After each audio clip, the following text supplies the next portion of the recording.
بسم اللہ الرحمن الرحیم، شروع اللہ کے نام سے جو بڑا مہربان نہایت رحم والا ہے۔ والفجر، فجر کی قسم، ولیال عشر، اور 10 راتوں کی، والشفع والوتر، اور جفت اور طاق کی، واللیل اذا یسر، اور رات کی جب جانے لگے۔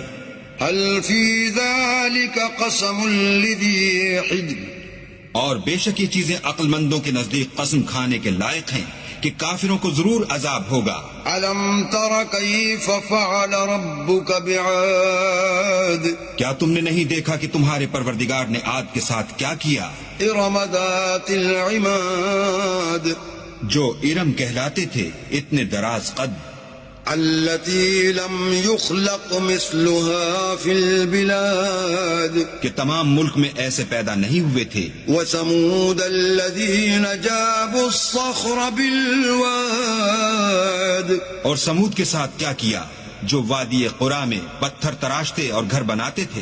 وفرعون ذي الأوتاد، اور فرعون کے ساتھ کیا کیا جو خیمے اور میخیں رکھتا تھا۔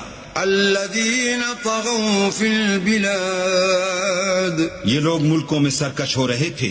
فأكثروا فيها الفساد، اور ان میں بہت سی خرابیاں کرتے تھے۔ فصب عليهم ربك سوط عذاب، تو تمہارے پروردگار نے ان پر عذاب کا کوڑا نازل کیا۔ ان ربك لبالمرصاد، بے شک تمہارا پروردگار طاق میں ہے۔